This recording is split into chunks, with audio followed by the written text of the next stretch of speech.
السلام عليكم، ازيكم يا حبايبي يا سقعانين يا متكتكين؟ ايه رأيكم بقى نتدفى ونعمل احلى كيكة؟ طب كيكة ايه يا سمية؟ انت ما عندكيش برتقان ولا عندك لبن. هعمل لكم كيكة خطيرة مش هتخطر على بالكم، بطريقة سهلة جدا وسريعة، ومش هتاخد منكم وقت، وهتطلع تحفة زي ما انتوا شايفين كده. النتيجة قدامكم خيال بجد، روعة روعة روعة روعة. شايفين الجمال والحلاوة؟ طرية وهشة ازاي، وكلها زي الاسفنجية بالظبط، وجميلة جدا وريحتها قلب البيت. طب هنعملها بايه يا سمية؟ قبل ما اقول لكم، اعملوا لايك للفيديو وشارك الفيديو مع حبايبك واصحابك، واللي اول مرة يشرف قناتي ياريت تعمل سبسكرايب للقناة وتفعل الجرس باللون الرمادي عشان يوصلك كل جديد وحصري من فيديوهاتي ان شاء الله. يلا بقى نسمي الله ونصلي على الرسول صلى الله عليه وسلم، ونبدأ الفيديو بتاعنا ونشوف هنعمل الجمال ده كله ازاي بأسرع وقت وبأسهل طريقة. يلا معايا نجهز مقاديرنا. معايا مقادير بسيطة موجودة في كل بيت. معايا كوباية عصير استفندي، ايوه عارفين دي استفندي اللي موجود في السوق الاحمر ده، انا بحب اجيبه اعمل بيه كيكه بصراحه. بتقطعي الاستفندية نصين، وبتشيلي منها البذر، وبتضربيها في الخلاط بقشرها بحالها، وبعدين تاخدي منها كوبايه. معايا نص كوبايه زيت وثلاث بيضات وكوبايه وربع سكر. هنزل بكوبايه عصير الاستفندي اهي زي ما انتوا شايفاها تقيله ازاي، وهنزل عليها بنص كوباية زيت، يبقى كوباية العصير ونص كوباية زيت. ما تخافيش من السفند بقشره، بيدي ريحة حلوة جدا وهو اصلا قشره رفيع. هحط 3 بيضات بدرجة حرارة المطبخ. ظرف الفانيليا، هو الاستفندي بقشره بس ممكن كمان تحط ظرف فانيليا علشان تبقى الريحة حلوة وقوية، مبقاش فيه اي زفارة للبيض. هحط كوباية وربع سكر، وهضرب كل ده في الخلاط. هحط معلقة خل عشان الكيكة تبقى هشة وحلوة كده، وهضربهم في الخلاط وهرجع نشوف هنعمل ايه. على ما تتضرب في الخلاط هنشوف عندي هنا كوبايتين ونص دقيق، هحط عليهم باكو كيك شيف. كيك شيف ده خطير بجد في الكيكة. وهحط رشة ملح، وهقلب كل المكونات الجافة دي مع بعض. يبقى كوبايتين ونص دقيق وباكو كيك شيف او معلقة بيكنج باودر كبيرة لو مش عندك الكيك شيف، وهتحطي رشة ملح.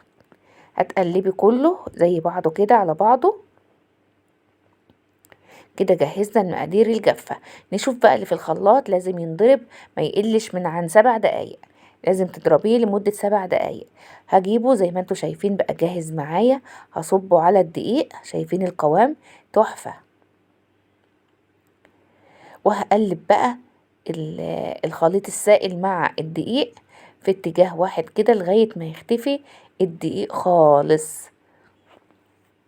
شايفين مفيش اسهل من دي كيكة. لازم الدقيق يختفي ومبقاش فيها اي تكتلات، وهوريكم القوام بتاعها دلوقتي عامل ازاي.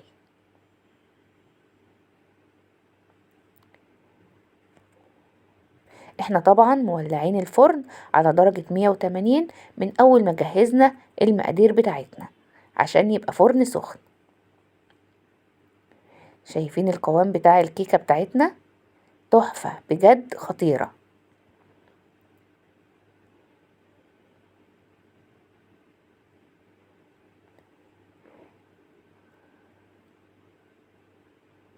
خلاص الكيكة بتاعتي كده انا جهزتها اهي زي ما انتوا شايفين. هجيب بقى قالب او اللي هو صينية البايركس او صينية ألمونيا او تيفال، اي صينية هتسوي فيها المقدار الكيك بتاعك. هشيل المضرب بتاعي، والصينية انا بعمل في الصينية البايركس الكبيرة بدهنها بفرشة كده دهنة زيت خفيفة اهي زي ما انتوا شايفين. بدهنها دهنة زيت خفيفة بالفرشة، وهصب فيها خليط الكيك بتاعي. شايفين القوام جميل ازاي؟ بجد تحفة.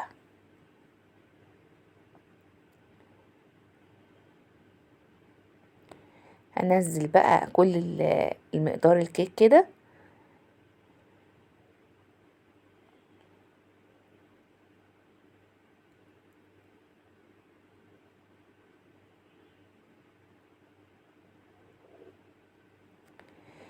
وبالسباتولا بتاعتي هسوي كده الكيك علشان اي فقاعات فيها تروح زي ما انتوا شايفين كده اهو، وتبقى كلها متساوية مقاس واحد وسمك واحد اهو. بفردها كده وبسوي كده بالراحة بالسباتولا بتاعتي عشان ما يبقاش فيها اي مسامات كبيرة فاضية. بعد كده بقى هدخلها الفرن على درجة الحرارة 180 زي ما انا مولعاه من اول ما اشتغلت، وهتاخد تقريبا من نص ساعة ل40 دقيقة على حسب الفرن بتاعك. ما تاخديش مني الكلمة، لازم تتابعي فرنك وتشوفي حاجتك على طول اول باول.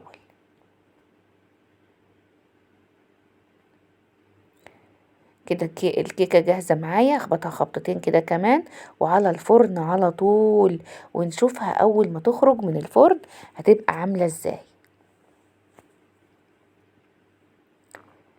يا سلام على الريحة، قلبت البيت. شايفين الجمال؟ هي لسه سخنة، لسه مخرجاها من الفرن، طرية وجميلة وريحتها تحفة. اول ما تبرد بقى هنقطعها. الكيكة معايا بردت خالص اهي، هبدأ بقى اقطع الكيكة بتاعتي.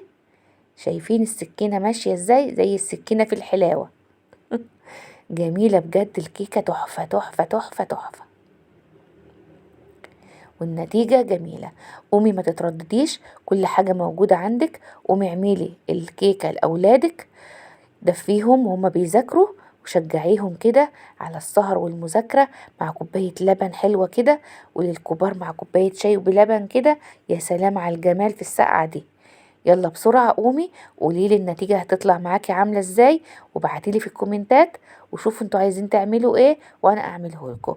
ويلا بسرعة ما تنسوش اللايك والشير، واشوفكم ان شاء الله في فيديو جديد مع قناة اكلة وفكرة مع سمية. باي باي.